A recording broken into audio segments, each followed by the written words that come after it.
There's a Johnny Cash song I like, and there's a line in it that's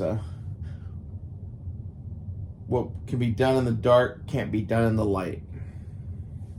And I like to think about that a lot when it comes to myself and basically the evil fucks that run the world. They are into most of the same shit that I am, basically. But instead of, you know, liking to be in the woods with a rifle and living poor and a lot of other shit, they like to live as gods. Basically, I live as me wherever I am, do whatever I want to do, whatever, because I am the light. Okay? Anyone that feels that they have to hide who they really are is doing evil. It's my contention to you. It's the hiding it. The hiding it that makes you vulnerable to evil.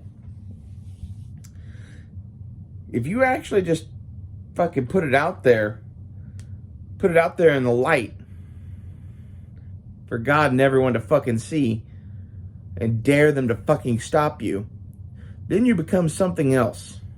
I don't know. But what can be done in the dark can be done in the light, right? So I'm the fucking daywalker, I guess. I think this whole, like, the idea of vampires, quote unquote, is not real, but there are rich evil fucks that feed off of your energy and work and effort, right? Think of Mr. Burns in The Simpsons.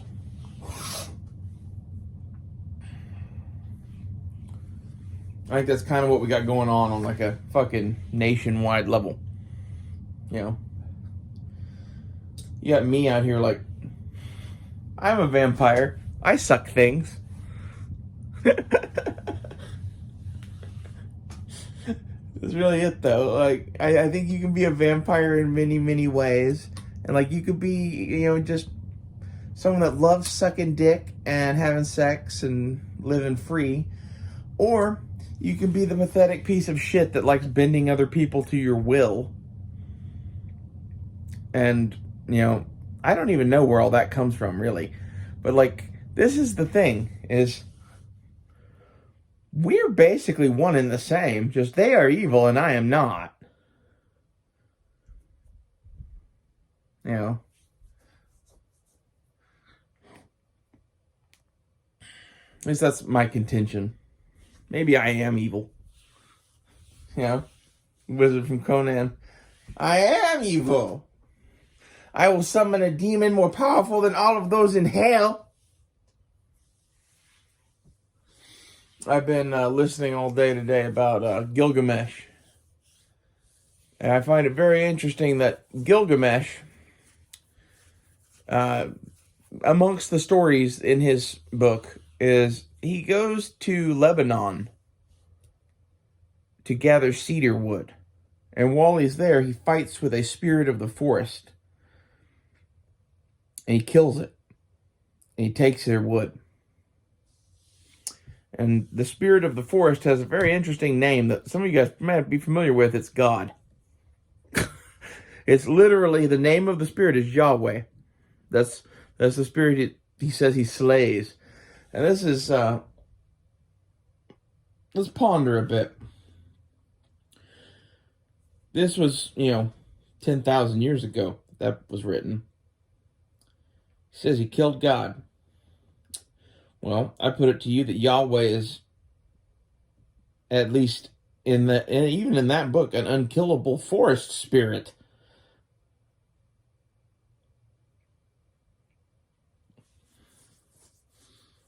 And, I kind of put it to you that I don't know what the fuck that was about, but when I go out into the woods, I do feel God. I think maybe the God of the Israelites and the God of, like, the Native Americans is a forest spirit, really. Like, even, like, look at, like, I like Tolkien. Tolkien's obsessed with trees. Trees are good. Trees are good, for the most part. They're slightly destructive. can be when left to their own devices.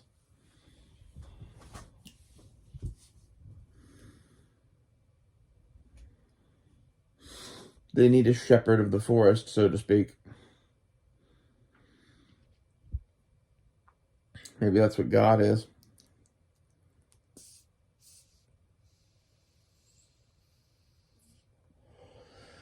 Gilgamesh, I think it's interesting, was the son of an immortal goddess and a man. And his sexual partner was a man beast with horns. So, let me get this straight. The guy that killed God was a consort of the devil.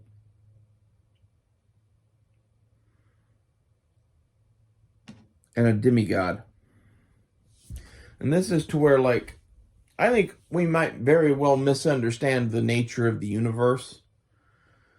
And it seems that there is some sort of, I put it to you that there is a pantheon of lesser gods and a greater god, much as Tolkien has, much as many other things have. And like these lesser gods, I'm not entirely certain they aren't extraterrestrial in origin of some sort. Like if you go read a lot of this like ancient Sumerian stuff and this like Gilgamesh stuff that I'm reading now, which is a Sumerian tale, the gods kind of sound like they might come from outer space.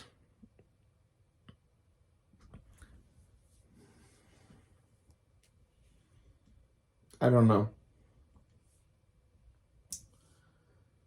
What I do think is interesting, though, is that I guess Yahweh had the last laugh. That's some no shit. Like, this is where, like, I'm seeing the worship of these old gods come back now.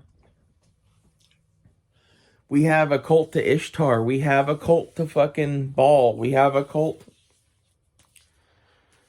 to several of the other old deities. And they're some of the darkest ones. They're the ones that pop up at the end of civilizations. And they're masked in this shit that none of this is real, you know? None of the gods are real. God, like, religion itself is fake.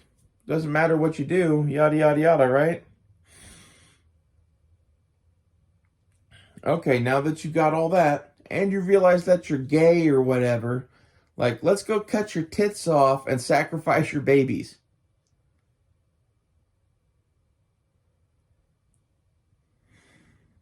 Yeah. This is some signs that you might be in some sort of a fucking demonic cult.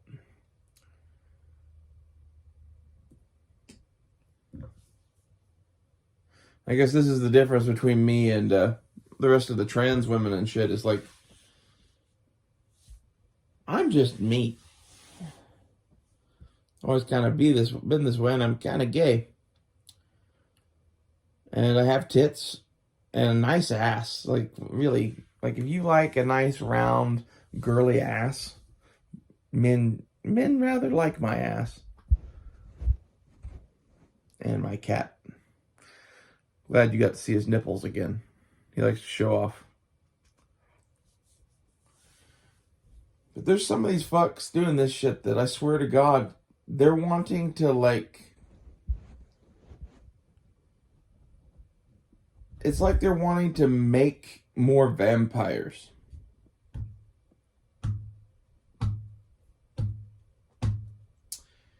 That's how they act with this shit. And, like, I don't think it's because they don't see themselves as being evil or a vampire, maybe. Or they get it and they're just cool with it.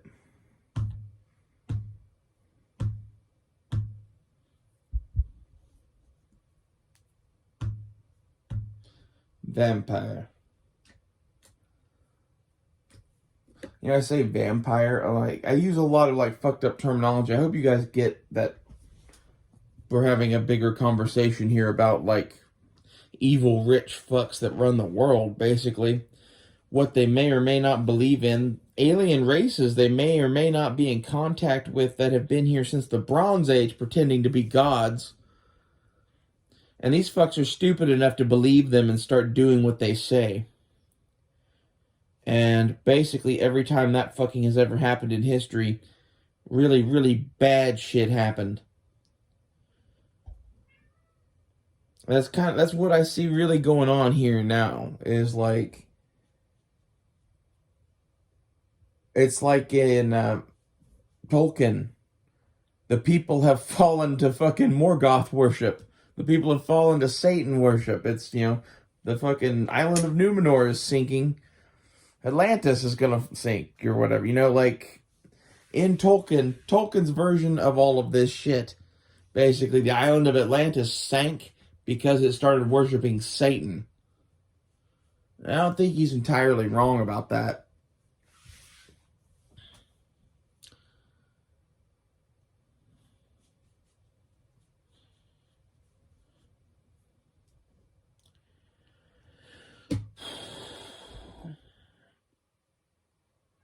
We got a lot of work to do if we want to make it through the next century as America and free.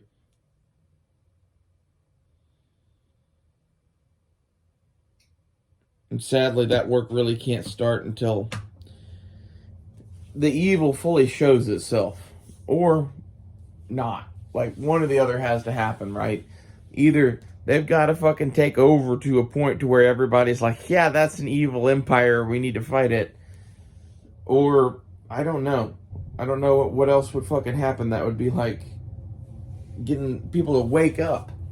Like, the weather's fucking going nuts. The rivers are running dry.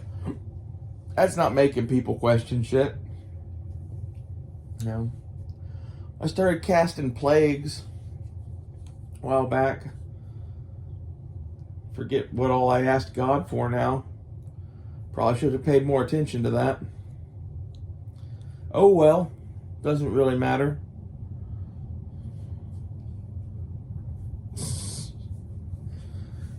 Seriously though.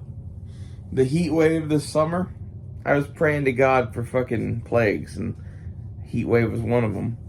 An army worthy of Mordor was another.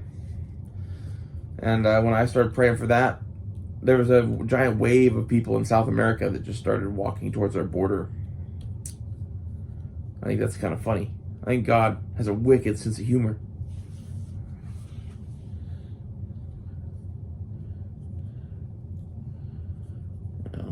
Give me an army worthy of Mordor. And he sends Mexicans. I mean, technically. Sorry, I don't hold the other fucking countries in North America in very high regard. I think Canada is a bunch of fucking cowards and Frenchmen. And Mexico is... I think Mexico is awesome.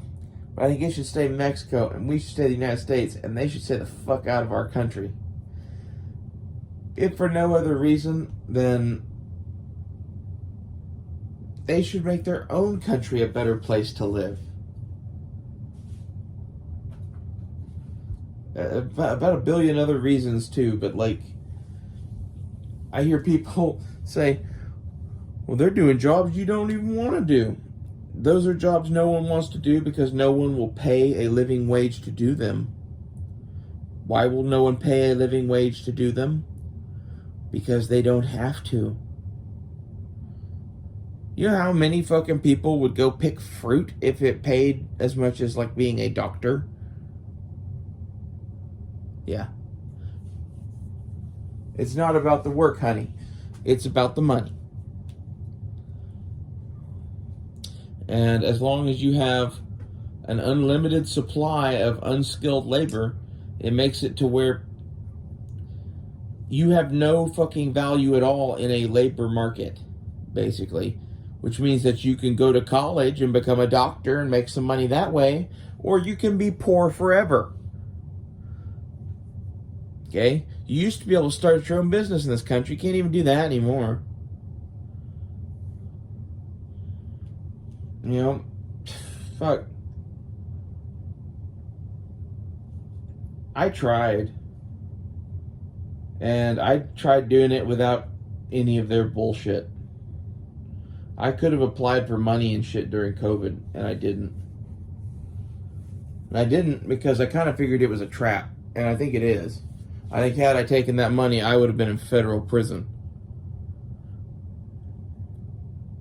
Because I would have been defrauding the taxpayer or something because I wasn't a real company. Get into that. But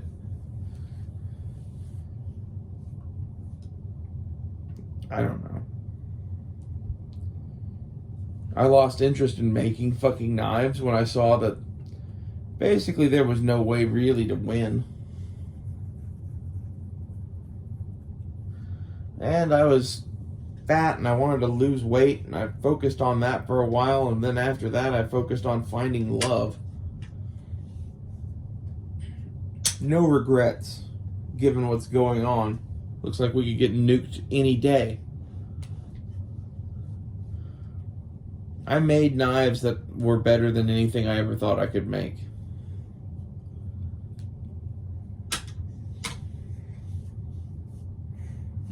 It was worth doing that.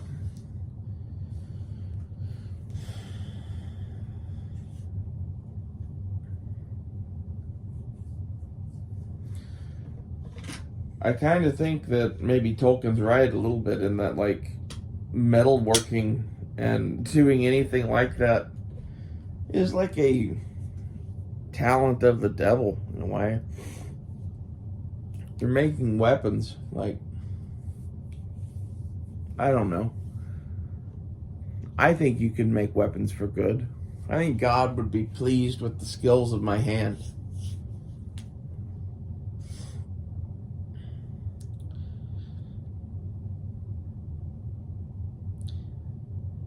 I like making my guns even living, functional pieces of art.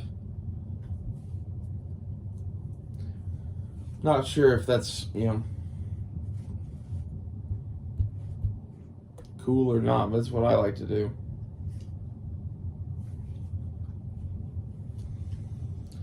I don't really know what the point of all this was, but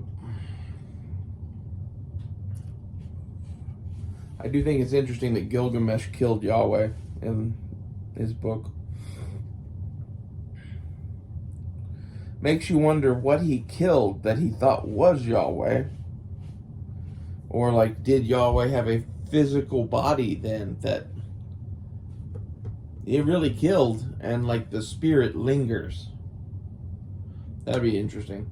Because that's like in Tolkien, that's what Sauron is, essentially. His body is long dead. The spirit endures. What if we're worshiping Sauron? Everyone's calling it, God is Yahweh or whatever. And in reality, there's a completely different one of these deities that they talk about from the Bronze Age that is the real creator of the universe. That's just sitting over there going, what the fuck is going on? Think about that a lot. A lot of our fucking religion and history reads like a spat between two lovers. I think it's pretty clear that God and the devil used to bang. Also add that in Gilgamesh's book, one of the things that causes him grief is Iana, or Ishtar of Babylon, which is the goddess Aphrodite, which is like the trans goddess. And the issue is basically that he won't fucking bang her. And there's large sections of that text missing that includes basically the reason why he wouldn't bang her. And I think it's that she had a dick. It'd be interesting, wouldn't it? This is, I don't know. I've been doing comparative mythology, and it's one of those things that once you realize that this god is just another name for this god, which is another name for this god that comes from this thing that, like, the ancient world, they all fucking talked a lot.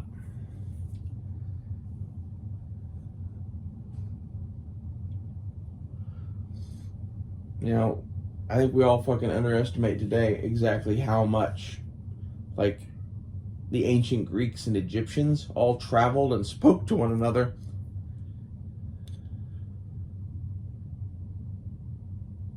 Think about how much more you would travel if you didn't have television.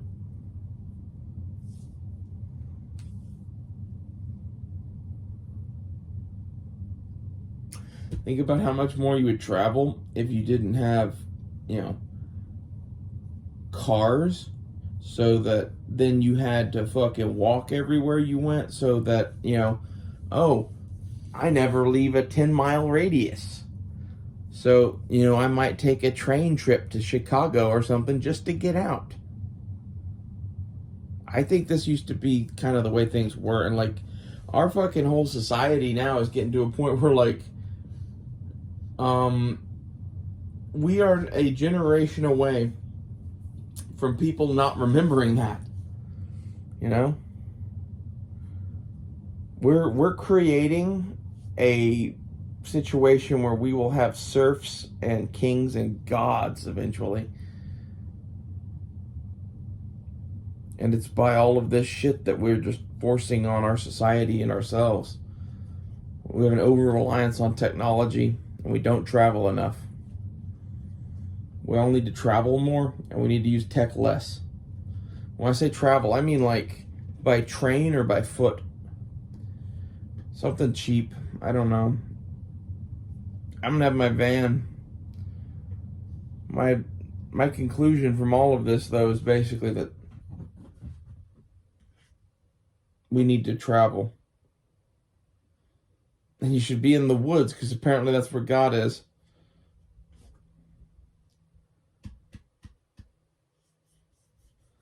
These were the lessons I learned from fucking listening to Gilgamesh today.